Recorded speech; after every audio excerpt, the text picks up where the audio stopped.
Hi friends, welcome to my channel. First time ನನ್ನ channel ನೋಡ್ತಿದ್ರೆ subscribe ಮಾಡ್ಕೊಳ್ಳಿ friends. ಈ ವಿಡಿಯೋ ಇಷ್ಟ ಆದರೆ ಒಂದು ಲೈಕ್ ಕೊಡಿ. ಇದು ಬಂದ್ಬಿಟ್ಟು ಕಟ್ ವರ್ಕ್ ಡಿಸೈನು ಸ್ಲೀವ್ಸ್ಗೆ ಮಾರ್ಕ್ ಮಾಡ್ಕೊತಾ ಇದ್ದೀನಿ. ಏನಕ್ಕಪ್ಪ ಅಂದರೆ ಇದು ಬಂದ್ಬಿಟ್ಟು ಒಂದು ಕ್ಯಾನ್ವಾಸ್ ತೊಗೊಂಡಿದ್ದೀನಿ, ಒಂದು 2 ಇಂಚಿಗೆ. ಅದಕ್ಕೆ ಎಷ್ಟು ಉದ್ದ ಬೇಕು ನೋಡಿಕೊಂಡು ಬ್ಲೌಸ್ ಮೆಜರ್ಮೆಂಟ್ ತೊಗೊಂಡೆ ಕಟ್ ಮಾಡ್ಕೊಂಡಿದ್ದೀನಿ. ಇವಾಗ ಅದಕ್ಕೆ ಒಂದು ಮಧ್ಯದಲ್ಲಿ ಒಂದು ಮಾರ್ಕ್ ಮಾಡ್ಕೊತಾ ಇದ್ದೀನಿ. ಒಂದು ಮಾರ್ಕ್ ಮಾಡ್ಕೊಂಡಾದ್ಮೇಲೆ ಅದು ಇದರಲ್ಲಿ ಏನಪ್ಪ ಅಂದರೆ ವಿಕ್ಸ್ ಡಬ್ಬನ ಇಟ್ಕೊಂಡು ಕ್ಯಾಲಫ್ ಡಿಸೈನ್ ಮಾಡ್ತಾ ಇರುವಂಥದ್ದು. ಈಗ ಏನೇನೋ ಅಂದ್ರಲ್ಲ ಮುಚ್ಚುಳದಲ್ಲಿ ಅದರಲ್ಲಿ ಇದರಲ್ಲಿ ಏನೇಂದ್ರಲ್ಲ ಮಾಡ್ತಾನೆ ಇರ್ತೀವಿ. ಇದು ವಿಕ್ಸ್ ಡಬ್ಬ ರೆಗ್ಯುಲರಾಗಿ ಎಲ್ಲರ ಮನೇಲಿ ಇದ್ದೇ ಇರುತ್ತೆ. ಹಾಗಾಗಿ ಈ ಡಬ್ಬದಲ್ಲಿ ಇಟ್ಕೊಂಡು ಫಸ್ಟು ಆ ವಿಕ್ಸ್ ಡಬ್ಬಕ್ಕೆ ಮಧ್ಯ ಮಾರ್ಕ್ ಮಾಡ್ಕೊಳ್ಳಿ. ನೀವು ಚಿಕ್ಕದು ತೊಗೊಂಡ್ರೆ ಚಿಕ್ಕದಾಗಿ ಬರುತ್ತೆ, ದೊಡ್ಡದು ತೊಗೊಂಡ್ರೆ ದೊಡ್ಡದಾಗಿ ಬರುತ್ತೆ, ಅಷ್ಟೇ ಡಿಫ್ರೆನ್ಸು. ನಾನು ಮಧ್ಯದಲ್ಲಿ ಮಾರ್ಕ್ ಮಾಡಿದ್ದೀನಲ್ಲ ಆ ಥರ ಮಾರ್ಕ್ ಮಾಡಿಕೊಂಡು ಫಸ್ಟ್ ಒಂದು ಗೆರೆ ಹಾಕಿರ್ತೀವಲ್ಲ, ಗೆರೆಗೆ ಮಧ್ಯೆ ಕರೆಕ್ಟಾಗಿ ಇಟ್ಕೊಂಡು ಈ ಥರ ಮಾರ್ಕ್ ಮಾಡ್ಕೊಳ್ಳಿ. ಸ್ಲೀವ್ಸ್ ಎಷ್ಟು ಉದ್ದ ಬರುತ್ತೆ ಅಷ್ಟುದ್ದಕ್ಕೂ ಹಾಗೆ ಮಾರ್ಕ್ ಮಾಡ್ಕೊಂಡು ಹೋಗಬೇಕಾಗುತ್ತೆ. ಈ ರೀತಿ ಮಾರ್ಕ್ ಮಾಡಿಕೊಂಡು ಆಮೇಲೆ 2 ಪೀಸ್ ತೊಗೊಂಡಿದ್ದೀನಿ ನಾನು. 2 ಸ್ಲೀವ್ಸ್ಗೂ ಬೇಕಲ್ವಾ, ಅದಕ್ಕೋಸ್ಕರ 2 ಪೀಸ್ ತೊಗೊಂಡಿದ್ದೀನಿ ಕ್ಯಾನ್ವಾಸ್ನ. ಇವಾಗ ಇದನ್ನು ನೀಟಾಗಿ ಈ ರೀತಿ ಮಾರ್ಕ್ ಮಾಡಿಕೊಂಡು ಕಟ್ ಮಾಡ್ಕೋಬೇಕು. ಏನು ಶೇಪ್ ತೊಗೊಂಡಿದ್ದೀವಲ್ಲ ಇವಾಗ ಅದೇ ಮಾರ್ಕಿಗೆ ಕಟ್ ಮಾಡ್ಕೋಬೇಕು.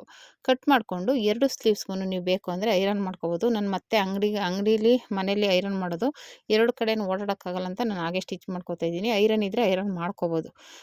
ಯಾಕೆಂದರೆ ಒಂದೇ ಸಲ ಕಟ್ ಮಾಡಿಕೊಂಡ್ರೆ ಮಾಡ್ಬೋದು, ನಾನು ಆಮೇಲೆ ಮಾಡೋಣ ಅಂದ್ಬಿಟ್ಟು ಮಾಡಿಲ್ಲ. ಅದಕ್ಕೋಸ್ಕರ ನಾನು ಈ ಮಾರ್ಕ್ ಮಾಡಿಕೊಂಡು ಇವಾಗ ಕಟ್ ಮಾಡಿಕೊಂಡು ಹಾಗೆ ಸ್ಟಿಚ್ ಮಾಡಿದ್ದೀನಿ. ಇಲ್ಲ ಐರನ್ ಇಲ್ಲಪ್ಪ ಅನ್ನೋರು ಸ್ಟಿಚ್ ಮಾಡ್ಕೋಬೋದು, ಏನು ತೊಂದರೆ ಇಲ್ಲ. ಇವಾಗ ನಾನು ಸ್ಟಿಚಿಂಗ್ ಮಾಡೇ ತೋರಿಸ್ತಾ ಇರೋದು. ಇದ್ದರೆ ಐರನ್ ಮಾಡ್ಕೋಬಹುದು ಅಂತ ಹೇಳಿದೆ. ಐರನ್ ಮಾಡ್ಕೊಂಡು ಅದು ಸ್ಟಿಫಾಗಿರುತ್ತೆ. ಒಂಚೂರು ಆ ಕಡೆ ಈ ಕಡೆ ಕದಲಲ್ಲ, ನೀಟಾಗಿ ಬರುತ್ತೆ. ಅದು ಆ ಕಡೆ ಈ ಕಡೆ ಕದಲ್ದಿದ್ದಂಗೆ ಫಸ್ಟು ಸ್ಟಿಚ್ ಹಾಕ್ಕೊಂಡು ನಾವು ಆಮೇಲೆ ಆ ಮಾರ್ಕ್ ಏನು ಕಟ್ ವರ್ಕ್ ಡಿಸೈನ್ ಮಾಡಿದ್ದೀವಲ್ಲ ಕ್ಯಾಲಫ್ ಡಿಸೈನು, ಆ ಡಿಸೈನ್ ಮೇಲೆ ಸ್ಟಿಚಿಂಗ್ ಮಾಡ್ಕೋಬೇಕಾಗುತ್ತೆ. ಓಕೆನಾ. ಫಸ್ಟ್ಗೆ ಈ ಥರ ಕಟ್ ಮಾಡ್ಕೋಬೇಕು. 2 ಪೀಸ್ ತೊಗೊಂಡಿದ್ದೀನಿ. ನೀವು ಬೇಕಾದ್ರೆ ಒಂದು ಎಕ್ಸ್ಟ್ರಾ ಕಟ್ ಮಾಡಿ ಇಟ್ಕೊಂಡ್ಬಿಟ್ರೆ ಯಾರಿಗೆ ಬೇಕಾದರೂ ಸ್ಲೀವ್ಸ್ಗೆ ಸ್ಟ್ರೈಟ್ ಬರೋಂಥ ಇದಕ್ಕೆ ಇದನ್ನೇ ಇಟ್ಕೊಂಡು ನೀವು ಕಟ್ ಮಾಡೋ ಅವಶ್ಯಕತೆ ಇರೋಲ್ಲ.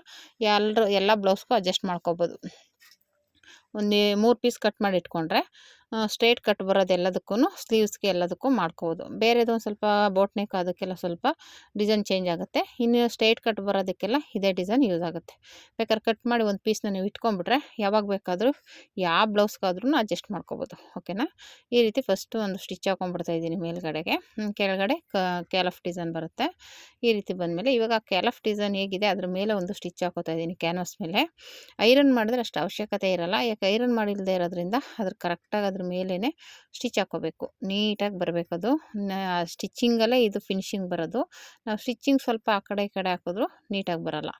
ಇದರಲ್ಲಿ ಪಾಯಿಂಟ್ ಅದೇ ಮುಖ್ಯವಾಗಿ ನೀಟಾಗಿ ಕರ್ವ್ ಡಿಸೈನ್ ಹೇಗಿದೆ ಹಾಗೆ ಸ್ಟಿಚ್ ಮಾಡಬೇಕು. ಮತ್ತು ಮೂಲೆಯಲ್ಲಿ ಸೂಜಿನ ಕೆಳಗಿಳಿಸಿ ತಿರುಗಿಸ್ಕೊಂಡು ಸ್ಟಿಚ್ ಮಾಡಿ ನೀಟಾಗಿ ಪರ್ಫೆಕ್ಟಾಗಿ ಬರುತ್ತೆ. ಒಂಚೂರು ಆ ಕಡೆ ಈ ಕಡೆ ರಿಂಕಲ್ಸ್ ಬರೋಲ್ಲ. ಇಲ್ಲಾಂದರೆ ಇಟ್ಕೊಂಡಂಗೆ ಆಗುತ್ತಲ್ಲ ಆ ಥರ ಆಗುತ್ತೆ. ಈ ಥರ ನಾನು ಸ್ಟಿಚ್ ಮಾಡ್ತಾಯಿದ್ದೀನಿ ನೋಡಿ. ನಿಧಾನಕ್ಕೆ ತಿರುಗಿಸ್ಕೊಂಡು ಸ್ಟಿಚ್ ಮಾಡಿ ಆ ಮೂಲೆಯಲ್ಲಿ ಬಂದಾಗ ಕೆಳಗೆ ಸೂಜಿನ ಕೆಳಗಿಳಿಸಿ ಆಮೇಲೆ ತಿರುಗಿಸ್ಕೊಳ್ಳಿ. ಆವಾಗ ಏನಾಗುತ್ತೆ ಅದು ನೀಟಾಗಿ ಬರುತ್ತೆ. ಒಂಚೂರು ರಿಂಕಲ್ಸ್ ಬರೋಲ್ಲ, ಪರ್ಫೆಕ್ಟಾಗಿ ಬರುತ್ತೆ. ಈ ರೀತಿ ಸ್ಟಿಚಿಂಗ್ ಹಾಕ್ಕೊಂಡಾದ್ಮೇಲೆ ಈಗ ಬ್ಲೌಸ್ ಪೀಸ್ ಇಟ್ಕೊಂಡು ಅದ್ರ ಮೇಲೆ ಇಟ್ಕೊಂಡು ಸ್ಟಿಚ್ ಮಾಡ್ಕೋಬೇಕು. ಅದ್ರ ಮೇಲೆ ಇಡಬೇಕಾದ್ರೆ ಕರೆಕ್ಟಾಗಿ ಇಟ್ಕೊಳ್ಳಿ. ಒಂದು ಲೆವೆಲ್ಗೆ ಇಟ್ಕೊಂಡು ಗುಂಡು ಪಿನ್ ಹಾಕ್ಕೊಂಡು ಸ್ಟಿಚ್ ಮಾಡ್ಕೊಳ್ಳಿ. ನಾನು ಆಲ್ರೆಡಿ ಸ್ಟಿಚ್ ಮಾಡಿರೋದ್ರಿಂದ ಅದ್ರ ಮೇಲೇ ಸ್ಟಿಚ್ ಮಾಡ್ಕೊತಾ ಇದ್ದೀನಿ. ನೀಟಾಗಿ ಅದ್ರ ಮೇಲೇ ಈ ರೀತಿ ಸೂಜಿನ ಕೆಳಗೆ ಇಳಿಸಿ ಸ್ಟಿಚ್ ಮಾಡ್ಕೋಬೇಕು. ನೀಟಾಗಿ ಬರುತ್ತೆ. ಓಕೆನಾ. ನಾನು ಇಲ್ಲಿ ಮಾಡ್ತಾಯಿದ್ದೀನಿ ನೋಡಿ. ಇದಂತೂ ನಾನು ತುಂಬ ಡಿಸೈನ್ಸ್ ಸ್ಟಿಚ್ ಮಾಡಿದ್ದೀನಿ ಈ ಥರದ್ದು, ಅಂದರೆ ಕ್ಯಾಲಫ್ ಡಿಸೈನ್ಸ್ನ. ಹಂಗಾಗಿ ಅಂದರೆ ನಾವು ಎಷ್ಟು ಸ್ಟಿಚ್ ಮಾಡ್ತೀವಿ ಅದ್ರ ಮೇಲೆ ನಮ್ಮ ಕೈ ಪಳಗುತ್ತೆ, ಆವಾಗ ನಮಗೆ ಈಸಿ ಆಗುತ್ತೆ. ಒಂದನ್ನು 10 ಸಲ ಹೊಲ್ದಾಗ ಅದನ್ನೇ ಆವಾಗೇನಾಗುತ್ತೆ ನಮ್ಗೆ ಈಸಿ ಅನಿಸುತ್ತೆ ಅದು ಡಿಸೈನು. ಇನ್ನೊಂದು ಸಲ ಮಾಡಿದಾಗ ಅದು ಡಿಸೈನು ಈಸಿ ಆಗ್ತಾ ಹೋಗುತ್ತೆ, ಕಷ್ಟ ಅನಿಸಲ್ಲ ಅವಾಗ. ನೀವು ಯಾವ ಡಿಸೈನ್ಗಾದ್ರೂ ಸ್ಟಿಚ್ ಮಾಡ್ತೀನಿ ಅನ್ನೋದು ಬಂದ್ಬಿಡುತ್ತೆ. ನೀವೆಂಥ ಬಿಗಿನರ್ಸ್ ಆದ್ರೂ ಅಷ್ಟೇ ಒಂದು 2-3 ಬ್ಲೌಸ್ ಹೊಲಿದ್ಬಿಟ್ರೆ ನಿಮ್ಗೆ ಆರಾಮಾಗಿ ಈಸಿ ಆಗಿಬಿಡುತ್ತೆ ಈ ಡಿಸೈನ್. ಓಕೆನಾ. ಆವಾಗ ಯಾವ ಬೋಟ್ ನೆಕ್ ಆಗಲಿ ಯಾವ ಡಿಸೈನ್ಗಾದರೂ ನೀವು ಅಡ್ಜಸ್ಟ್ ಮಾಡಿಕೊಂಡು ಸ್ಟಿಚಿಂಗ್ ಮಾಡ್ಕೋಬೋದು, ಕಷ್ಟ ಆಗೋಲ್ಲ. ಫಸ್ಟು ಸ್ಟಿಚ್ ಮಾಡೋವಾಗ ಸ್ವಲ್ಪ ಕಷ್ಟ ಅನ್ನಿಸ್ಬೋದು. ಮಾಡ್ತಾ ಯಾವುದೇ ಕೆಲಸ ಆದರೂ ಅಷ್ಟೇ ಅಲ್ವಾ, ಮೊದಲು ಕಲಿಯೋವರೆಗೂ ಒಂಥರ ಕಷ್ಟ, ಆಮೇಲೆ ಅದೇನೋ ಗಾದೆ ಹೇಳ್ತಾರೆ, ಕಲಿಯೋವರೆಗೂ ವಿದ್ಯೆ ಆಮೇಲೆ ಬ್ರಹ್ಮ ವಿದ್ಯೆ ಅಂತ, ಆ ಥರ. ಓಕೆನಾ. ಈ ರೀತಿ ಸ್ಟಿಚಿಂಗ್ ಮಾಡ್ಕೊಂಡಾದ್ಮೇಲೆ ನೀಟಾಗಿ ಎಕ್ಸ್ಟ್ರಾ ಬಟ್ಟೆ ಬರುತ್ತಲ್ಲ ಅದನ್ನು ನೋಡ್ಕೊಂಡು ಕಟ್ ಮಾಡ್ಕೊಳ್ಳಿ. ಇಲ್ಲ ಅಂದರೆ ಬಟ್ಟೆ ಮತ್ತೆ ಓಪನ್ ಆಗಿಬಿಡುತ್ತೆ. ಹಂಗಾಗಿ ಅದು ಕಟ್ ಮಾಡಿಕೊಂಡು ನೀಟಾಗಿ ನ್ಯಾಚ್ ಹಾಕ್ಕೋಬೇಕು. ಮುಖ್ಯವಾಗಿ ಅದು ನ್ಯಾಚು ಆ ಮೂಲೆ ಮೂಲೆಯಲ್ಲಿ ನೀಟಾಗಿ ದಾರ ಇರುತ್ತಲ್ಲ ಅಲ್ಲಿವರೆಗೂ ಹಾಕ್ಬೇಕು. ಆದರೆ ದಾರ ಕಟ್ ಆಗಬಾರ್ದು. ಆ ಥರ ನ್ಯಾಚ್ ಹಾಕ್ಕೋಬೇಕಾಗುತ್ತೆ. ಆಮೇಲೆ ಇದಕ್ಕೆ ಕತ್ರಿನ ಶಾರ್ಪ್ ಇರಬೇಕು. ಆಮೇಲೆ ನೋಡ್ಕೊಂಡು ಮಾಡಬೇಕು. ಒಂಚೂರು ಕಟ್ ಮಾಡಿದ್ರೆ ದಾರ ಕಟ್ ಆಗುತ್ತೆ, ಓಪನ್ ಆಗುತ್ತೆ. ಮತ್ತೆ ಸ್ಟಿಚಿಂಗ್ ಮಾಡ್ಕೋಬೇಕಾಗುತ್ತೆ. ಓಕೆನಾ? ನೋಡಿಕೊಂಡು ಅದನ್ನ ನ್ಯಾಚ್ ಹಾಕ್ಕೊಳ್ಳಿ. ಯಾವುದೇ ಆದರೂ ಅಷ್ಟೇ ನಿಧಾನಕ್ಕೆ ನ್ಯಾಚ್ ಹಾಕ್ಕೊಂಡು ಮತ್ತೆ ಓಪನ್ ಇದೆಯಾ ಅಂತ ಒಂದ್ಸಲ ಚೆಕ್ ಮಾಡಿ, ಹಾಗೆ ಓಪನ್ ಇದ್ದರೆ ಮತ್ತೆ ಸ್ಟಿಚಿಂಗ್ ಹಾಕಿ ಆಮೇಲೆ ತಿರುಗಿಸ್ಕೊಳ್ಳಿ. ಓಕೆನಾ? ಈ ರೀತಿ ತಿರುಗಿಸಿದ್ರೆ ನೀಟಾಗಿ ಬರುತ್ತೆ ನೋಡಿ. ಆರಾಮಾಗಿ ತಿರುಗಿಸ್ಕೋಬೋದು. ಅದು ತಿರುಗದೇ ಇದ್ದಿರ್ತಾವು ಸ್ವಲ್ಪ ಸೂಜಿಲಿ ಹಿಂಗೆ ತುದಿನ ತೆಗೀರಿ. ಆಗೇನಾಗುತ್ತೆ ನೀಟಾಗಿ ಬಂದುಬಿಡುತ್ತೆ. ನಾನು ಇದು ಡಿಸೈನ್ ಹೊಲ್ದಾಗಲೆಲ್ಲ ಹೇಳ್ತಾ ಇರ್ತೀನಿ, ನೀವು ಬೇಕು ಅಂದರೆ ತೆಗ್ದಾದ್ಮೇಲೆ ಒಂದು ಐರನ್ ಮಾಡ್ಕೊಂಬಿಟ್ರೆ ಸ್ಟಿಫಾಗಿರುತ್ತೆ. ಓಕೆನಾ? ಇಲ್ಲ ಅಂದರೆ ಐರನ್ ಮಾಡಿಲ್ಲ ಅಂದ್ರೂ ಸ್ಟಿಚ್ ಹಾಕ್ಕೋಬೋದು, ತೊಂದರೆ ಏನಿಲ್ಲ. ನೋಡಿ ನಾನೊಂದು ಓಪನ್ ಆಗಿತ್ತು, ಸ್ಟಿಚ್ ಮಾಡಿಕೊಂಡೆ.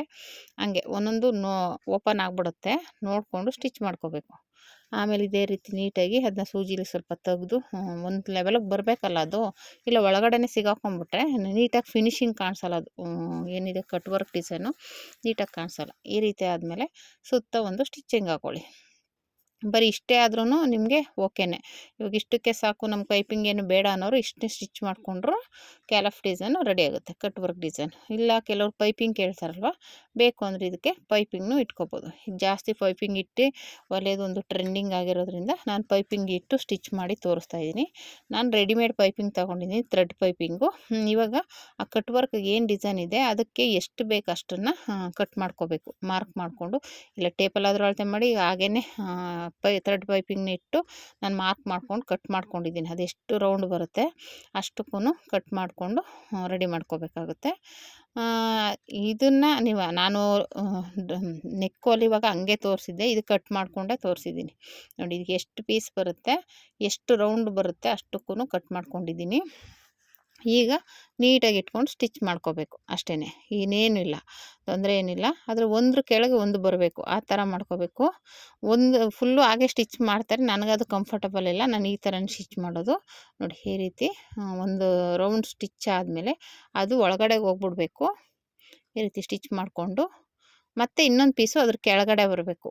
ಆ ರೀತಿ ಸ್ಟಿಚ್ ಮಾಡ್ಕೊಳ್ಳೋದು ಅಷ್ಟೇ. ಅದಕ್ಕೇನು ಎಳೆಯೋದು ಗಿಳಿಯೋದು ಏನು ಬೇಕಾಗಿಲ್ಲ. ಅದು ಏನು ರೌಂಡ್ ಶೇಪ್ ಇದೆ ಅದನ್ನು ಪೈಪಿಂಗ್ ಇಟ್ಟು ಸ್ಟಿಚ್ ಮಾಡಿಕೊಂಡು ತಿರುಗಿಸ್ಕೊಳ್ಳೋದು ಅಷ್ಟೇ. ಈಸಿಯಾಗಿ ಮಾಡ್ಕೋಬೋದು.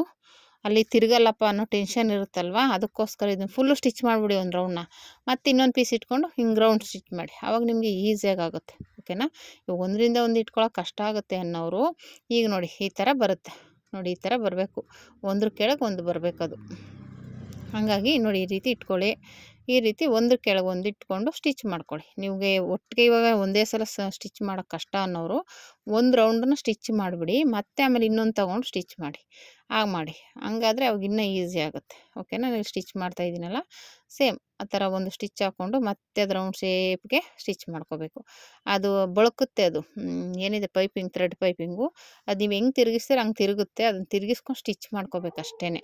ಏನು ಕಷ್ಟ ಏನಾಗೋದಿಲ್ಲ, ನೀಟಾಗಿ ಆರಾಮಾಗಿ ಸ್ಟಿಚ್ ಮಾಡ್ಬೋದು. ನೋಡಿ ನಾನು ಇಲ್ಲಿ ಮಾಡ್ತಾ ಇದ್ದೀನಲ್ಲ ಹಾಗೇ ತುಂಬ ಬ್ಯೂಟಿಫುಲ್ಲಾಗಿ ಬಂದಿದೆ ಡಿಸೈನ್ ಅಂತೂ. ನನಗೆ ತುಂಬ ಆಶ್ಚರ್ಯ ಆಯಿತು. ನಾನು ಪೈಪಿಂಗ್ ಕೊಟ್ಟಂತೂ ಹೊಲಿತಾ ಇರಲಿಲ್ಲ, ಜಾಸ್ತಿ ರಿಸ್ಕ್ ಅಂದ್ಬಿಟ್ಟು ಮಾಮೂಲಿ ಇನ್ಔಟ್ ಮಾಡಿಬಿಟ್ಟಿದ್ದೆ, ಹಾಗೆ ಸ್ಟಿಚ್ ಮಾಡಿಬಿಡ್ತಿದ್ದೆ. ಆದರೆ ಇದಕ್ಕೆ ಗೋಲ್ಡ್ ಕಲರ್ದಲ್ಲಿ ಪೈಪಿಂಗ್ ಕೊಡಿ ಅಂತ ಹೇಳಿದರು, ಅದಕ್ಕೋಸ್ಕರ ಪೈಪಿಂಗ್ ಕೊಟ್ಟೆ. ಲೇಸ್ ಕೊಡೋಣ ಅಂದರೆ ದೊಡ್ಡದಾಗ್ಬಿಡುತ್ತೆ, ಆಮೇಲೆ ಅದು ಕಟ್ ವರ್ಕ್ ಡಿಸೈನ್ಗೆ ಅಷ್ಟು ಸೂಟ್ ಆಗೋಲ್ಲ ಅದು ಲೇಸ್ ಎಲ್ಲ. ಆಮೇಲೆ ಎಷ್ಟೇ ಸಣ್ಣದ ಲೇಸ್ ಆದ್ರೂ ಚೆನ್ನಾಗಿ ಕಾಣಿಸಲ್ಲ. ಅದಕ್ಕೋಸ್ಕರ ನಾನು ಪೈಪಿಂಗೇ ಕೊಡೋಣ, ರೆಡಿಮೇಡ್ ಪೈಪಿಂಗ್ ಅಂದ್ಬಿಟ್ಟು ಈ ರೀತಿ ಸ್ಟಿಚ್ ಮಾಡಿದ್ದೀನಿ. ನೋಡಿ ತುಂಬ ಬ್ಯೂಟಿಫುಲ್ಲಾಗಿ ಬಂದಿತ್ತು. ನೆಕ್ಕಿಗೂ ಅದೇ ಥರ ಕೊಟ್ಟಿರೋದ್ರಿಂದ ಸ್ಲೀವ್ಸ್ಗೂ ಅದೇ ಮಾಡೋಣ ಅಂದ್ಬಿಟ್ಟು ಮಾಡಿರೋದು. ಅವ್ರು ಏನು ಹೇಳಿರಲಿಲ್ಲ, ಒಟ್ಟು ಪೈಪಿಂಗ್ ಕೊಡಿ ಅಂತ ಹೇಳಿದ್ರು ಅಷ್ಟೇ. ಗೋಲ್ಡ್ ಕಲರ್ ಪೈಪಿಂಗ್ ಕೊಡಿ ಅಂದಿದ್ರು. ಈ ಡಿಸೈನ್ ಏನು ಹೇಳಿರಲಿಲ್ಲ, ನಾನೇ ಇಟ್ಟಿರೋದು ಈ ಡಿಸೈನ್ನ. ನೀಟಾಗಿ ಬಂದಿದೆ ನೋಡಿ. ಈ ರೀತಿ ಸ್ಟಿಚ್ ಮಾಡ್ಕೋಬೇಕು. ಈ ರೀತಿ ಸ್ಟಿಚ್ ಮಾಡಿಕೊಂಡ್ರೆ ನಿಮಗೆ ಬ್ಯೂಟಿಫುಲ್ಲಾಗಿರೋ ಕಟ್ ವರ್ಕ್ ಡಿಸೈನು, ಅಂದರೆ ಕ್ಯಾಲಫ್ ಡಿಸೈನ್ ಅಂತಾರೆ. ತುಂಬ ನೋಡಿ ಈ ರೀತಿ ಬರುತ್ತೆ ನೋಡಿ, ಎಷ್ಟು ಚೆನ್ನಾಗಿ ಕಾಣಿಸ್ತಾ ಇದೆಯಲ್ಲ. ಅಲ್ಲಿಗೆ ಒಂದೊಂದು ಬೀಡ್ಸ್ ಇಟ್ಕೊಂಡ್ಬಿಟ್ರೆ ಅಂತೂ ಇನ್ನೂ ಸೂಪರಾಗಿ ಕಾಣುತ್ತೆ. ನೋಡೋಣ, ನನಗಂತೂ ಟೈಮ್ ಇಲ್ಲ, ಅವ್ರಿಗೆ ಹೇಳ್ತೀನಿ ಬೇಕು ಅಂದರೆ ಬೀಡ್ಸ್ ಇಟ್ಕೊಳ್ಳಿ ಅಂತ. ತುಂಬ ಬ್ಯೂಟಿಫುಲ್ಲಾಗಿ ಬಂದಿದೆ ನೋಡಿ. ಇದೊಂದು ವಿಕ್ಸ್ ಡಬ್ಬ ಇಟ್ಕೊಂಡು ಈ ಥರ ಡಿಸೈನ್ನ ರೆಡಿ ಮಾಡ್ಕೋಬೋದು. ಬೇರೆ ಬೇರೆ ಏನೇನೋ ಇಟ್ಕೊಂಡು ಮಾಡ್ತಾ ಇರ್ತಾರೆ, ನೀವು ಈ ಥರ ಮನೇಲೇ ವಿಕ್ಸ್ ಡಬ್ಬ ಅಂತ ಇರುತ್ತೆ, ವಿಕ್ಸ್ ಡಬ್ಬದಲ್ಲಿ ಈ ಥರ ರೆಡಿ ಮಾಡ್ಕೊಳ್ಳಿ ಫ್ರೆಂಡ್ಸ್. ತುಂಬ ಈಸಿಯಾಗಿ ಮಾಡ್ಕೋಬೋದು. Thank you for watching friends.